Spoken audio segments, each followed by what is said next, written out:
Okay, good morning, everybody. It's Wednesday, April 1st at 9 a.m. I got to apologize. We have an emergency, so we're gonna have to cancel the meeting.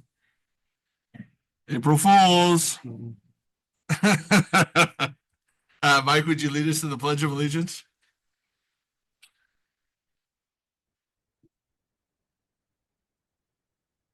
Allegiance to the flag of the United States of America and to the republic for which it stands, one nation, under God, indivisible, with liberty and justice for all. And then this morning we have Mike Carmack with our morning prayer. Before we do that, start that, could we all please have a moment of silence for Judge Mike McCabe? He passed away this weekend. And so he was for over 20 years, he was a county commissioner and county judge and did a lot of great things in this community. And if we could just, 20 seconds or so, just to remember all the great things he's done for our community.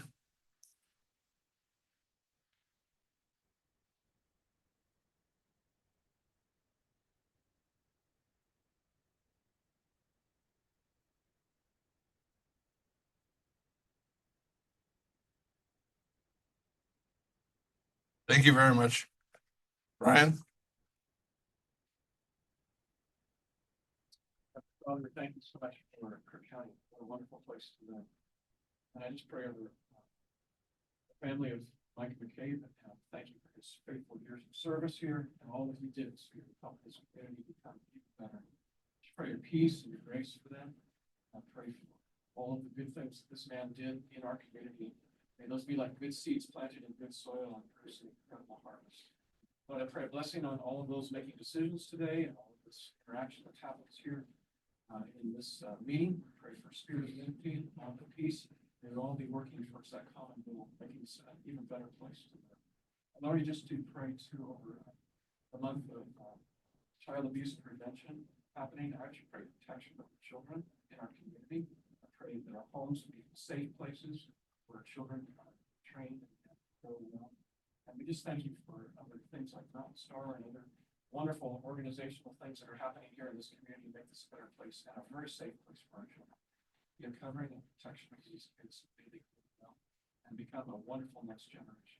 God, we pray your blessing here on this meeting today and everybody here. In Jesus' name. Amen. All right, we'll start off with public comment. Anybody in the room want to say anything? Your nickname's not public for no reason. We don't call you Mr. Public for nothing.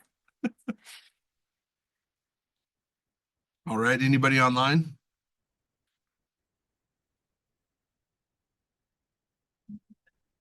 Okay. On the consent agenda, we have one item, approved minutes. Any discussion about that? No discussion. I make a motion to approve the minutes as presented. And again, I want to thank Brianna because you actually remember what went on and can correct them. They're not from a year or so ago. They're from last week. So thank you again, Brianna. Yeah, and gets them done in a very timely manner. Thank you. Second. Any discussion? All those in favor? Herman guy. Crawford, aye. Barney, aye. All right, we will start off with Tara Tiger and the Child Abuse Prevention Month proclamation.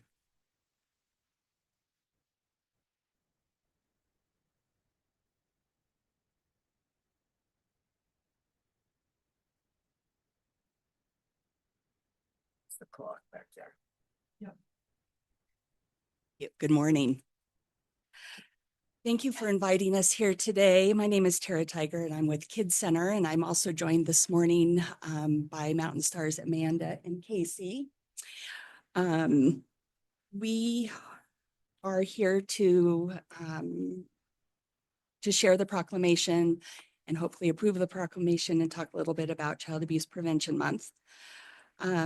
This is a time where we can bring awareness to organizations that support children and families.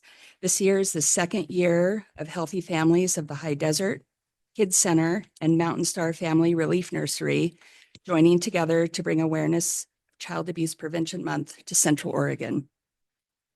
Each organization works to prevent abuse and neglect to protect children and support families. whether through Healthy Families home visits and monthly groups, Kids Center's prevention and education program, or Mountain Star's crisis intervention and therapeutic services. We work together to strengthen families. The statistics surrounding child abuse and neglect in our state are alarming. Last year, 11,669 child abuse victims came through our system and through the hotline. 42% of those cases involved children 6 years and younger. Threat of harm was the largest category of abuse at 51%, followed by neglect at 25%. Our state also saw 16 children die from abuse or neglect. In Central Oregon, we had 5,223 screened reports of suspected child abuse. 790 of those were confirmed victims of child abuse. In Crook County, we had reports totaling 725 calls to the hotline, with 379 of those calls being assigned or investigated. I'd like to take a minute to talk a little bit about the organizations that are here with us today. Healthy Families of the High Desert is a free, voluntary home visiting program that is family-centered, culturally sensitive, strength-based, and proven effective in cultivating and strengthening a nurturing parent-child relationship and preventing child abuse and neglect. Healthy Families works with families prenatally or at birth, providing fun, engaging, and educational home visits for 3 years. Its family support specialists work together with families in their home to track babies' development, discuss positive parenting techniques, early literacy development, health and safety, as well as connecting them to community resources. Healthy Families of the High Desert is part of the Healthy Families America program and the larger Prevent Child Abuse America. They are an accredited program that has been serving families in Central Oregon for over 30 years. Mountain Star Family Relief Nursery believes that every child deserves a safe and nurturing environment in which to grow and thrive. Through a combination of early intervention programs, trauma-informed care, parenting education services, and direct family support, Mountain Star works directly with families with kids 0 through 5 who are at the greatest risk for child abuse and neglect. 100% of Mountain Star's services are in place to prevent child abuse. Mountain Star's therapeutic classrooms provide a safe place for children living in high stress and chaotic homes, offering them a pathway for healthy development and stability. Child abuse prevention is the work Mountain Star does every day, keeping kids safe and helping parents be successful. Kids Center operates Central Oregon's only children's advocacy center. We work with community partners to serve children and families across the region in a trauma-focused, child-friendly manner. Kids Center provides free therapy, forensic interviews, family advocacy, and child-friendly medical examinations for families impacted by abuse. And I'm excited to share that we're just a few short weeks away from launching our new mobile medical clinic that will enable us to serve more children in our rural areas. To address the goal of preventing child abuse from ever occurring, Kids Center also offers a free child abuse prevention trainings across the region to bolster the community's awareness and knowledge of the issue. So many people ask, what can I do during the month of April, as well as all year through, to help prevent child abuse? There are a few things that communities can do. You can attend and invite families to our first Communities for Kids Care Fair, an event that is going to start in Redmond this year at the Becky Johnson Center and Centennial Park on Thursday, April 30th from 3 to 5. And the next few years, that event will rotate all throughout Central Oregon, including Prineville. You can help volunteer your time and expertise at organizations that strengthen support for children and families.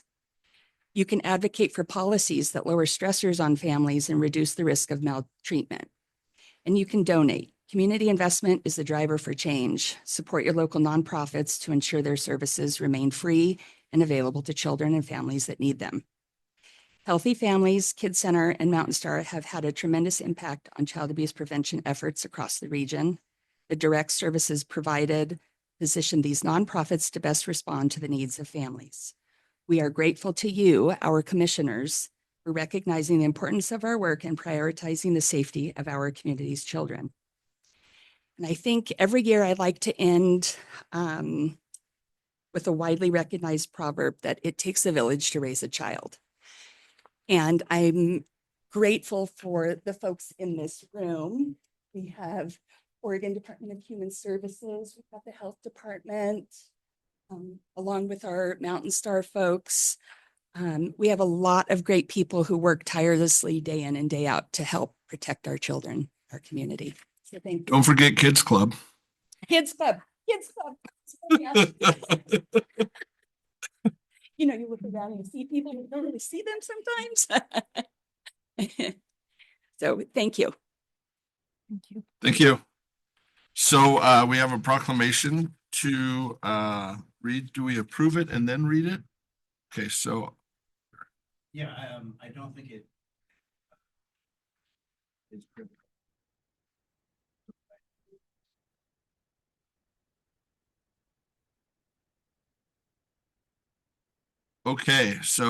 before the Crook County Commissioners of Crook County, Oregon, a proclamation declaring April 2026 to be Child Abuse Prevention Month.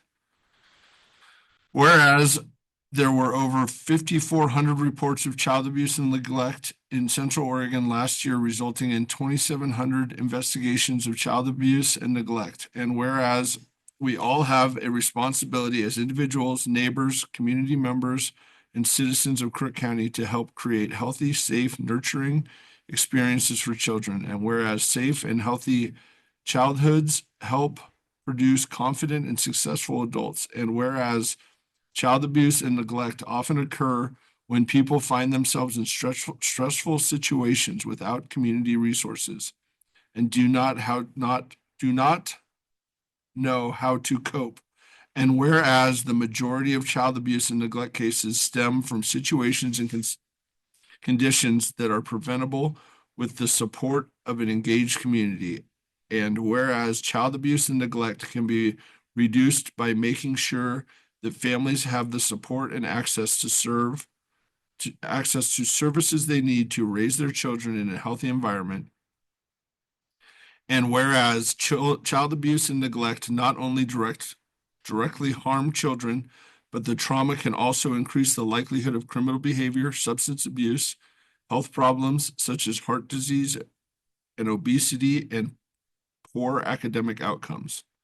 And whereas effective prevention programs succeed because of partnerships among agencies, schools, faith communities, philanthropic and civic organizations, law enforcement agencies, and the business community. Now, therefore, be it resolved that the Crook County Board of Commissioners does hereby proclaim April 26th to be Child Abuse Prevention Month in Crook County, and we urge all citizens to work together to make sure every family has the support they need to and deserve to raise their children in a healthy environment.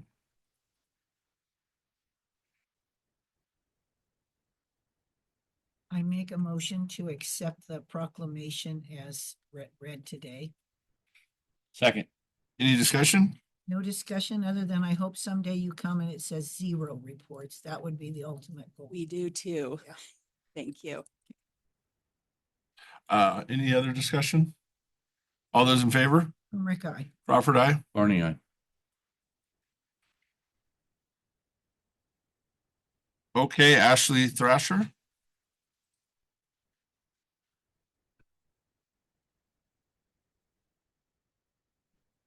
Goodness. What's this thing? Tell Christine that wasn't that. Oh, do you guys have the presentation? Oh, sorry. Yes, we did. No, you're totally fine. You might have to, I might have to just like be like, click to the next slide. Is that fine? Perfect. Love it. It was a PDF. That file was. We're gonna. Are we gonna turn our heads sideways? Yeah. I hope not. I woke up with a stiff neck. It's gonna hurt if I have to go to the left. I can't get it to turn on my computer. I couldn't either, Brian. Don't feel bad.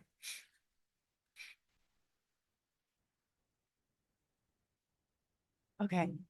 You want me to start? Okay. I'm Ashley Thrasher and I am with Kids Club. And today I hope you to kind of walk you through what Kids Club does and why we matter. So I've had the privilege of serving as the executive director of Kids Club, which is a nonprofit local after school and out of school program right here in Crook County. This marks my 14th year in this role. So I have seen the challenges that we faced, but the incredible potential of kids in our community, as well as the community support that we've received throughout the years. Kids Club has been serving Crook County families since 2008. And in that time, we have grown from a small after school program that was housed in the basement of the Lutheran Church to a cornerstone of support in the local community. During the year, we operate from directly after school until 6:00 p.m. Monday through Friday. We have a 7-week summer program that's extended hours, and we're open 7:15 a.m. to 5:30. We're located at all 3 elementary schools here in town. So Barnes Butte Elementary, Steens Pillar, and Crooked River Elementary. We are serving kindergarten through 5th grade students, and we see an average of 175 kids per day after school with a little over 200 enrolled.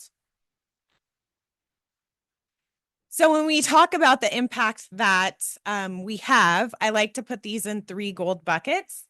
First, our elementary students, obviously. Second, our parents and families. And third, our high school staff.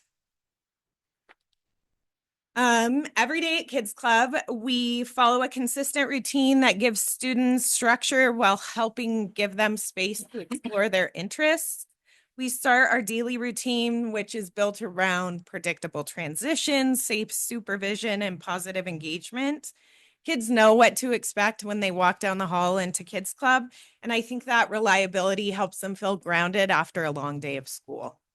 I think one of the most important aspects of our program is we have 0% screen time. So kids are actually interacting with real people and doing real things. They're creating things, they're moving their bodies, they're learning those valuable social skills. And I think that's super important.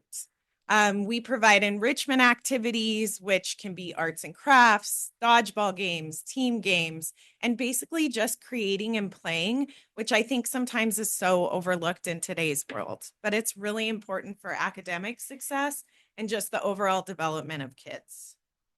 We also do provide tutoring, which I'll talk about later too. The second bucket are our families. So if you're a parent of a kiddo in Crook County, you know that school is out around 2:00, but the workday isn't. And most parents in our community work until 5 or 6 at night. So it's important that their kids have a safe place to go. 30% of our parents work in the public works field or government related fields. 35% work in the private sector, and 20% are self-employed. So many of our families are working and need a place for their kids to go after school.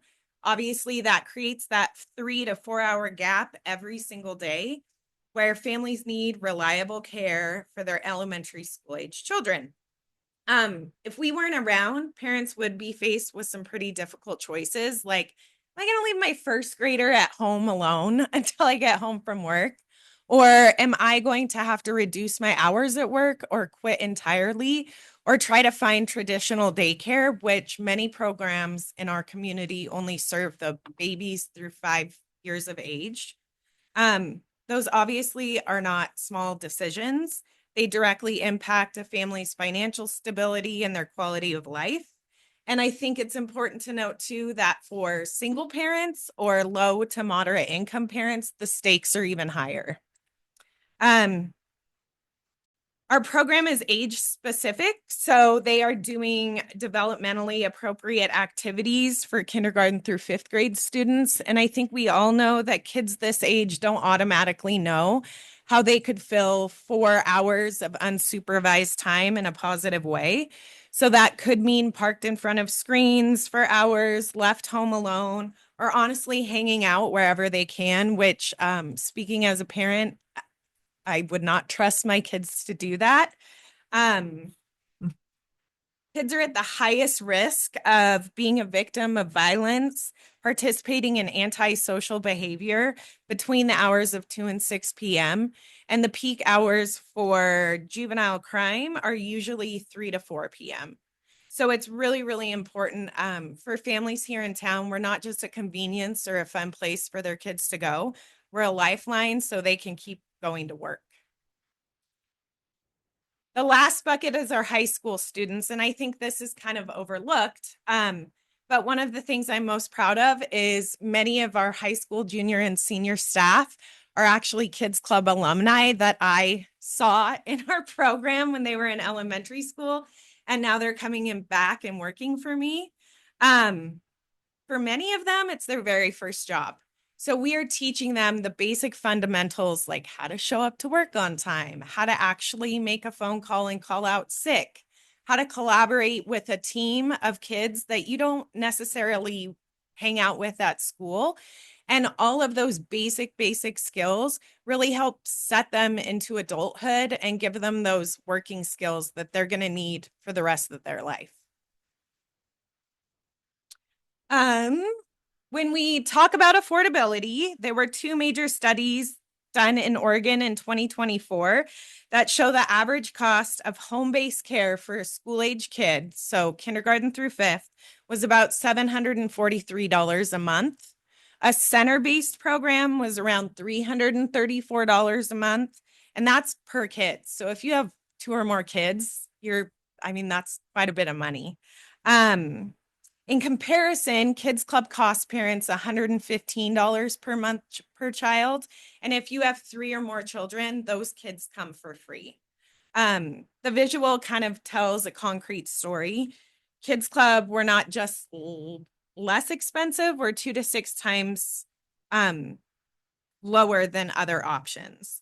Plus, we have those relationships with teachers and CCSD staff. So if we have a kiddo that had a rough day at school, the teacher will touch base with us and let us know what to expect after school. We rely on grants, community partnerships, and efficiencies in our program so that no family is priced out of care. It also highlights why I'm here today and why funding and staffing support is so important for our program. Like Tara was saying earlier, it really does take a village, and Kids Club serves as a critical support system in our community. Each year, we're touching over 600 families annually. That could be the kid that starts with us in kindergarten and comes every single day until they graduate 5th grade. It could be a family navigating a crisis. It's our high school students that are gaining that work experience through their first job. We're also tutoring students. So all of these things help kids and families in the long run. And then we have why after school matters. So I think it's really important to note that the quantitative data is really hard to measure in an after school setting, just because attendance can vary kid to kid, day to day, month to month. We don't have standardized curriculum or benchmarks, and that makes it challenging to capture clean, uniform numbers across programs and communities. What is clear is the qualitative data, and when we listen to students, families, teachers, and staff, the story is that kids in after-school programs feel more supported, more engaged, and more confident, which makes them better students and people overall. There was a recent study published in August of 2025 that provided some national analysis of the effects of after-school programs. And across multiple studies, participants had 5 to 70% fewer school absences when they attended an after-school program. They had 2 to 73% fewer disciplinary incidents. And I think that just speaks to a sense of consistency in a program and during the school day. But I think the most important one was over 65% of students reported feeling a strong sense of belonging. They felt like they had time to talk to their friends.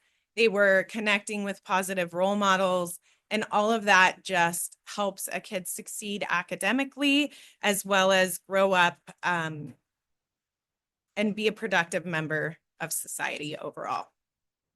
So a few of our successes, and I think this one's my favorite, is in 2022, thanks to the support of Prineville Kiwanis, we launched a dedicated tutoring program, and it was designed to strengthen our early readers. We partnered closely with CCSD staff, and we identified these yellow zone readers, kids that needed that additional support and intervention in reading. Once we identified them, we broke them into small groups and we tutored them throughout the whole year. It was about 30 to 45 minutes every single day. But by the end of the 2022-23 school year, 85% of those participants had reached grade level proficiency or even advanced beyond that. We started the program last year at Barnes Butte as well, same exact results. And this year marks our first year at Crooked River Elementary, where I'm sure we'll have the same results there as well. A few other successes that we've achieved over the years is during the pandemic, we were able to stay open, and we were one of the very few programs in the state of Oregon that was able to do so. It wasn't a super fun summer, but we made it work. And we were able to open to those essential worker and first responder families for full day care. Let's see, I can't remember what year it was, but we were seeing over like 85 kids at Barnes Butte Elementary, and we had to have a wait list. So we expanded into Steens Pillar and Crooked River Elementaries, which just meant that more families could get into the program. We had a counseling initiative that was funded through a grant where we had a licensed therapist come into our program and give our staff training. And also she was able to touch base with a lot of kids that were just having those daily struggles and kind of talk them through that. And this year we included a parent night series where parents come to Kids Club once a month and they get to do an activity with their kids. So they've had glow dance parties, they've planted flowers, they've had a dodgeball game. And it has become a really popular thing with our parents and our kids. And I think it just helps them connect by coming to Kids Club and seeing what their kids are doing. So how do we keep the doors open? And we operated on a braided funding model.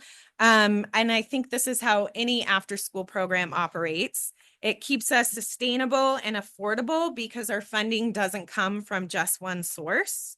Tuition accounts for our most predictable stream and is kept intentionally low, far below the traditional rates for school age care. It helps to cover our day-to-day operations like staffing costs and supplies, but obviously it's not going to cover the entire cost of running a program like ours. Currently, we have 17 part-time employees and I'm the only full-time employee, but I can tell you that 90% of the work done at Kids Club is done by our super dedicated staff. And without them, we wouldn't be here. So they are the overall bulk, obviously, of our operating costs. We also rely on grants, and we've been fortunate enough to receive grants from the Shelk Foundation, from Oregon Community Foundation, Roundhouse Foundation. Meta is a great grantor to us as well. We have corporate sponsorships and companies in the community that help sustain our program. We also have multiple private donors that have funded us for multiple years that we're very, very thankful for as well. And lastly is our partnerships like Kiwanis, but our biggest partnership obviously is Crook County School District. They provide us the space to use after school. And I think it's really important to understand that when districts collaborate with community organizations like ours, it helps the community grow and strengthen overall. So thank you for listening to me ramble. I just like to reiterate that after school programs, Kids Club especially, we're not just benefiting kids, but we're helping to build strong communities. When students have a safe place to go, parents can continue to work.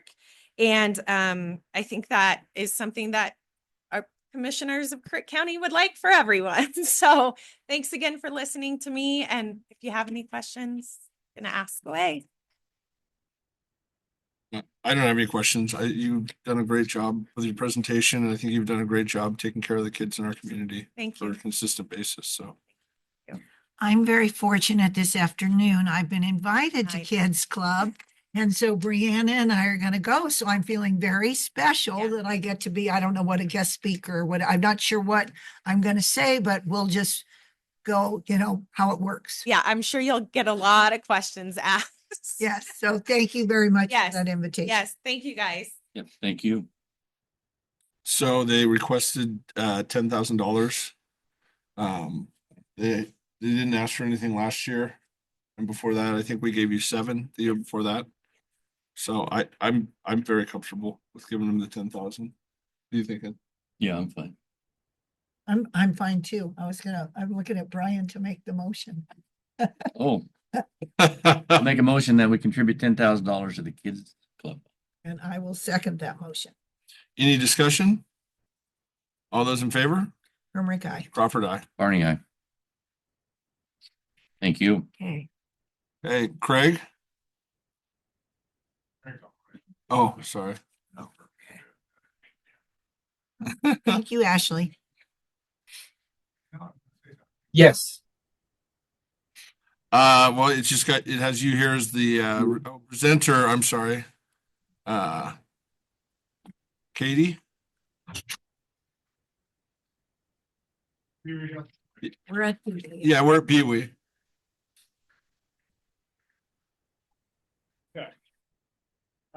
We're the Computer Radio Association, and I believe it's on here. We're asking to waive the fees to use the fairgrounds.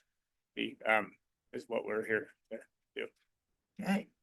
And we have brought some kids with us to tell you, and you can tell you what they do and see what they got going on.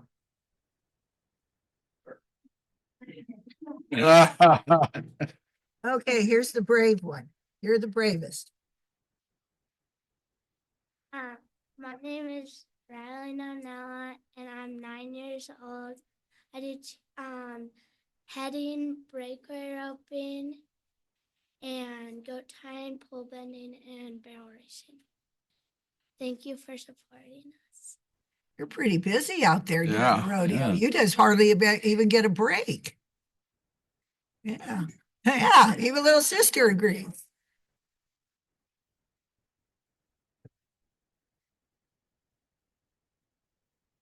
Reagan Nonella, and I do team roping, breakaway, barrels, poles, and goat tying.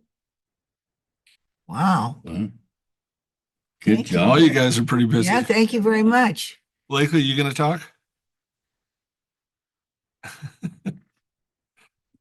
Hi, my name is Blakely, and I'm from Powell Butte, and I've been in PV rodeo for 3 years, and I love barrel racing and breakaway roping. Thank you. Well, Thank thank you. We need some boys up here, or we can have another girl, but we got to get these 2 Yeah. boys up here. I'm sorry. Hi, my name is Savvy Santucci, and I do barrels, poles, sled roping, and stake. Thank you for sponsoring us.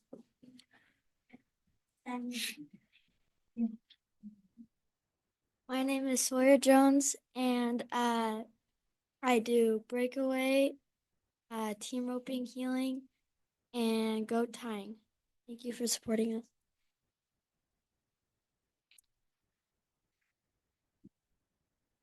Hi, my name is Sid Santucci. I do healing and team roping. I do calf tying, breakaway, and goats. Thank you. Well, thank you, each one of you, for coming and speaking and telling us about what you do. Oh, Can you hear me? yeah. Yeah, I couldn't be there in person today, but I'm the Central Oregon PV Rodeo Association president. And I just wanted to add that we're a nonprofit, complete volunteer association. And we host 4 of our 5 events at the Crook County Fairgrounds. And it's it's a real privilege, and Casey does a great job for us. And there's a real economic impact by having over 200 to 250 families visit Prineville for the weekend. And so by the county using funds to pay for our facility use, it really helps our organization continue to grow the young athletes that are there today. So I just want to say thank you. Yeah, thank you to all you and all your volunteers. In addition to the economic positives for our community, it's something we talk a lot about is protecting the Western way of life. And you guys are the future of the Western way of life. And so it's really important that we find ways to get you guys to be able to continue to do your events and learn your trade. So thank you for that very much. So in negotiating the Crooked River Roundup contract this year, there was a little bit about putting some skin in the game. So last week, the high school rodeo came and they asked for us to waive $9,000 worth of fees. And we asked them to do a $250 kind of a skin in the game to the fairgrounds. So because you guys are asking for $4,000, I feel that's half. I would like to, just as a token and kind of a skin in the game gesture, that I would make a motion to waive all the fees except for $125, which would be given to the fairgrounds, so that it kind of keeps all the people in the rodeo very happy. So that would be my motion. Larry, do you have anything to weigh in on? No, I think that's reasonable. Good job, everybody, with the presentation. If you have a hard time coming up with that $125, We'll take care of it. Yeah. Glenn family will donate. And we'll take care of but it's just like I say, it's a goodwill measure that we're trying to do. Your half of what high school. So yes, I'm not trying to get your pennies. Yes. Yes. All right. I'd entertain a motion. That was my motion. That was the motion. I'd entertain a second. And I'll second it. Any discussion? Yeah, I want to thank all you young cowboys and cowgirls for coming in here and stepping up and talking to us, and really appreciate it. You did a wonderful job. You guys make us all proud to see you out there when you're performing. You do a great job, and so thank you. Appreciate it. And I like when you guys have your events, I see cowboy hats walking up and down the streets. That's a good town to see cowboy hats. So thank you very much. All right. All those in favor? Hermrick, aye. Crawford, aye. Barney, aye. Thank you very much again. Thank you. Yeah, this is real life. Aye.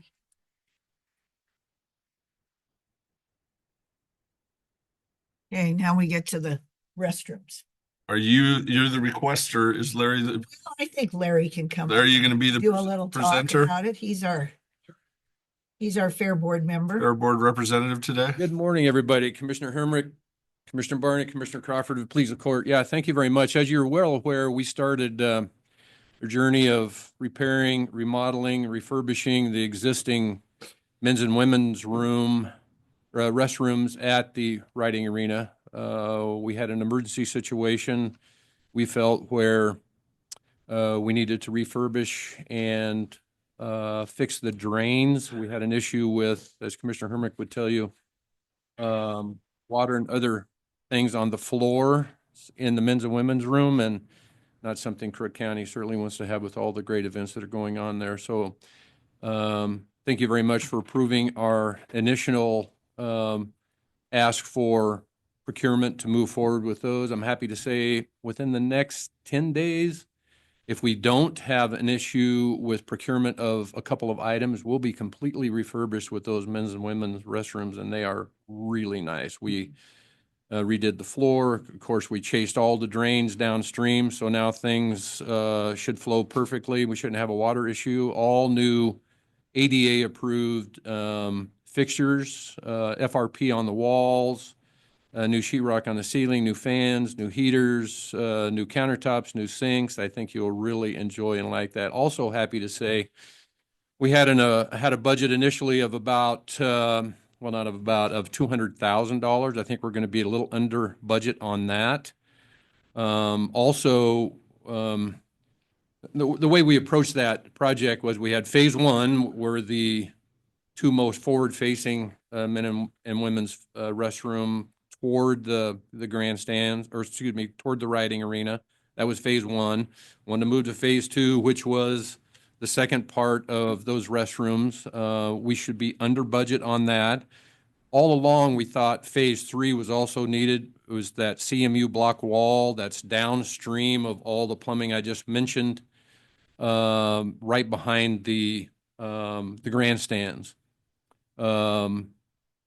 That building also has the same issues relating to water on the floor and other matters, as well as the sheetrock is ran to the floor, so we have some mold issues in there.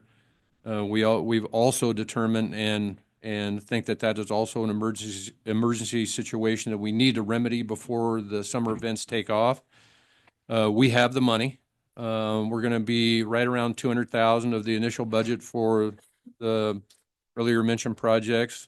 We have estimates for the CMU block wall at about 100 to 130,000. As all the commissioners know, anytime you undertake a remodeling project like we're talking about, you really never know what you're going to find till you tear the walls off and start boring and reaming existing sewer lines and such. So we would like to continue with phase three. We have the money. We have in capital line item, the commissioners are aware, we have just over $400,000 from a grant that we got years ago. And after phase one, phase two, and phase three, we should still have upwards of 75,000 left in that capital improvement grant for additional capital improvements as needed in the fairgrounds. Perfect. You're doing good work. Yeah, keep I it say up. move on. And Keep going. I might be pretentious, but I think every woman in Crook County thanks you for this, because if you can go see the restrooms that have been done, it is so nice. And we have so many events coming in the fairgrounds, so used, we need to get this done. Yeah, it really is going to look nice, and it already does. And I don't know if you recall, but initially, there were actually two men's room, two ladies' room that were blocked by a door and separated. We're opening that up. We made a larger cased opening there, so I think the ladies have upwards of 16 or 18 stalls now, plus new countertops and sinks, and the men new urinals and new toilets as well, new petitions. It really turns out nice, something to be proud of for the events that we have there. It's beautiful. Restrooms can be beautiful. They're beautiful. And the biggest thing is we won't be walking on things we're not going to talk about here. That's You the won't need biggest to wear part. your irrigation boots. No, you don't need muck boots to go to the restroom, or do what I do is I don't drink anything the entire time that I'm there, so I don't have to use them. So it's great. Thank you very, very much.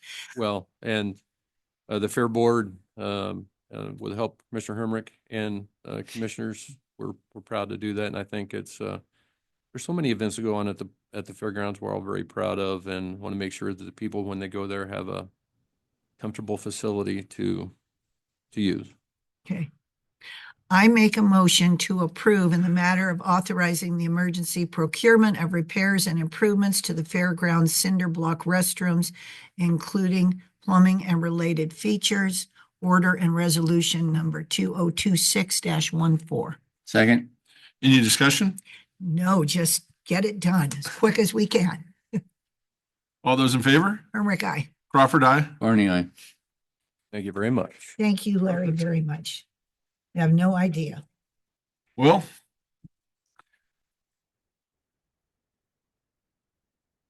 Morning, Commissioners. Just a couple quick updates and acknowledgements. First off, I just wanted to acknowledge the facilities team as I was leaving the courthouse at some point last week. I think just about the whole facilities team was there after hours, knocking walls down and trying to avoid any impact to service delivery and operations of our department. So I just wanted to acknowledge their hard work and commitment to the county. Also wanted to congratulate a few folks who graduated from the National Association of Counties High Performance Leadership Academy. Kim Bales, John Eisler, and Christina Heron graduated just recently from that course. That's an important course to continue to develop leadership skills and continue to provide great service here at the county. So I appreciate their hard work on that. I also want to acknowledge HR for helping lead the initiative to make sure we're creating opportunities like that for our employees here at the county.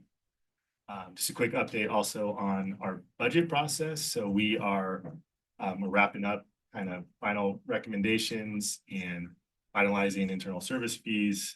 We're a few weeks away from being able to print the draft or the proposed budget. So that'll be coming out this month. And then lastly, I just wanted to note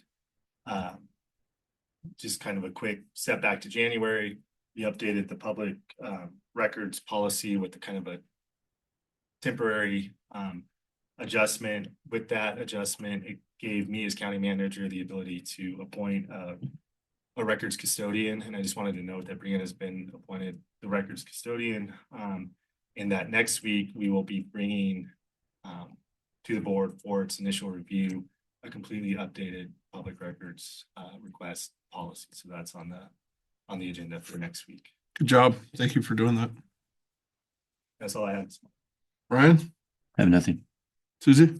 I don't really, I think, have, other than I'm going to kids club, so I'm going to have a hard audience this afternoon, but I bought snacks. So we're prepared. They're getting some snacks and I'm thinking that'll ease the crowd. Yeah, I don't have anything today.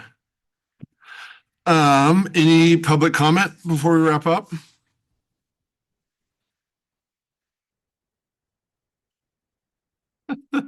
Goodness, the public is quiet.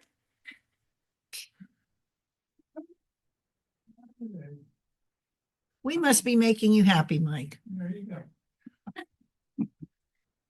All right, we will now read into executive session. The Crook County Board of Commissioners will now meet in executive session under ORS 1926602F to consider information or records that are exempt by law from public inspection. Representatives of the news media designated staff shall be allowed to attend the executive session. All other members of the audience are asked to leave the room. Representatives of the news media are specifically directed not to report on any deliberations during the executive session, except to state the general subject of the session as previously announced. No decision may be made in executive session. At the end of the executive session, we will return to open session and welcome the audience back into the room. The Crook County Board of Commissioners will now leave executive session under ORS 1926602F to consider information or records that are exempt by law from public inspections. Representatives of the news media and designated staff were allowed to attend the executive session. All other members of the audience are asked to leave the room. Representatives of the news media are specifically directed not to report on any deliberations during the executive session, except to state the general subject of the session as previously announced. No decision was made in executive session. We have now returned to open session and welcome the audience back in the room.